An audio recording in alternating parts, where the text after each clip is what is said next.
आज हमने देखना है कि ग्रोथ के डिसऑर्डर कौन से होते हैं। न्यूक्लियर लेक्चर 2 मैम का इसमें वाइवा क्वेश्चन और भी साथ साथ डिस्कस करनी है। तो सबसे पहले नॉर्मल ग्रोथ होती है ना, जो उसमें क्या हो सकता है कि जैसे कि ऑलरेडी डिस्कस किया था कि लेफ्ट हाइपरटेंशन में लेफ्ट वेंट्रिकुलर हाइपरट्रॉफी हो जाती है, हाइपरप्लेजिया हो जाता है और हाइपरट्रॉफी हो जाती है in the uterus, pregnant uterus.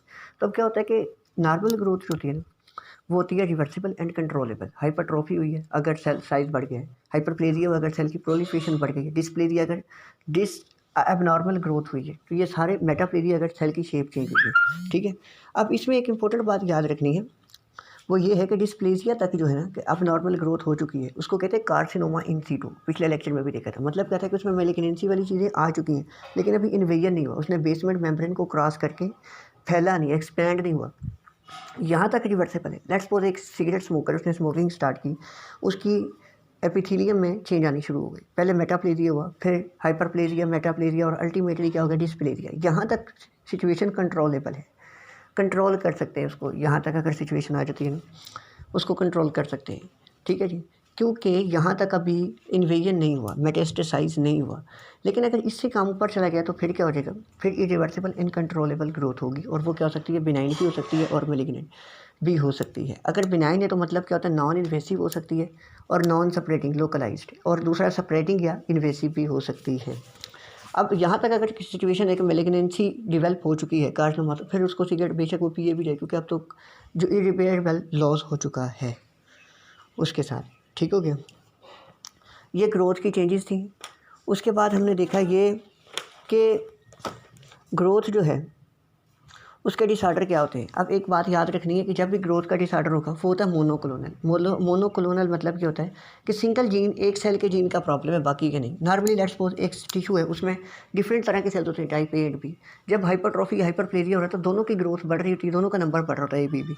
लेकिन यहाँ पे ऐसा नहीं होगा, कोई एक टाइप का सेल जैसे कि ए है, उसके जीन में प्रॉब्लम हो, उसने इतना सारा प्रोलिफरेट करना शुरू किया कि पहले तो उसने कैप्सूल को इन्वेड किया, कैप्सूल के बाद फिर बेसमेंट मेम्ब्रेन से भी बाहर आ गया।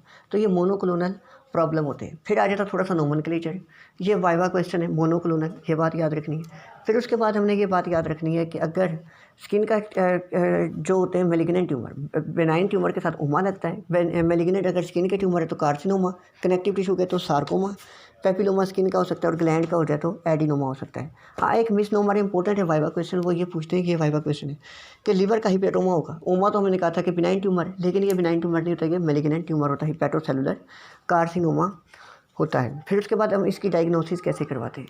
अब मेलिग्नेंट जो होता है जिसमें बेसमेंट मेम्ब्रेन को भी क्रॉस करती है, उसको कहते हैं कि ये जड़ों वाली रसौली है, जिसको उर्दू में कहते हैं। ठीक है जी, जड़ों वाली रसौली।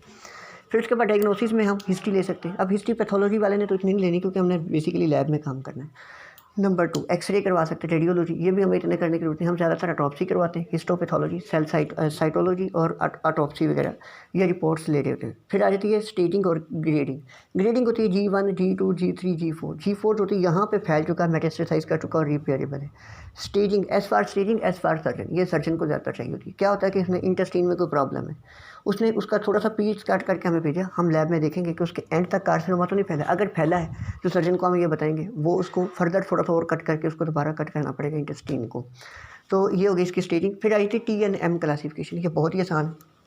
T stand for tumour size, N stand for nodes और M स्टैंड फॉर मेटास्टेसिस। अब इसकी स्टेजेस है। अब देखें, अगर छोटी सी ग्रोथ है, एक ब्रोंकाई से हमने याद रखना है कि एक ब्रोंकाई से दूसरे लंग तक जाना है कैसे, और इसके गिर्द लिम्फ नोड्स पड़े हुए हैं। अगर एक ब्रोंकाई के अंदर छोटा सी ग्रोथ की शक्ल में मौजूद है, इसको कहते हैं कार्सिनोमा इन सीटू, TIS इसको कहते हैं।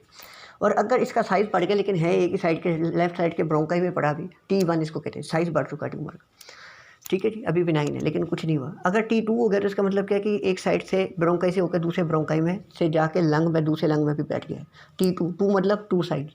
ठीक है, T3 का मतलब ये है कि अब दोनों साइडों पे लंग में भी फैल चुका है, और उसके बाद ये इन्वेड करके लंग से निकल के बाहर मीडियस्टाइनम में भी आ चुका है। और T4 मतलब कि मीडियस्टाइनम में भी आया और इसने जो है वो क्या उसको कर दिया है, दूसरे स्ट्रक्चर्स को इन्वेड करना शुरू कर दिया, जैसे ट्रेकिया वगैरह को इन्वेड करना स्टार्ट कर दिया है।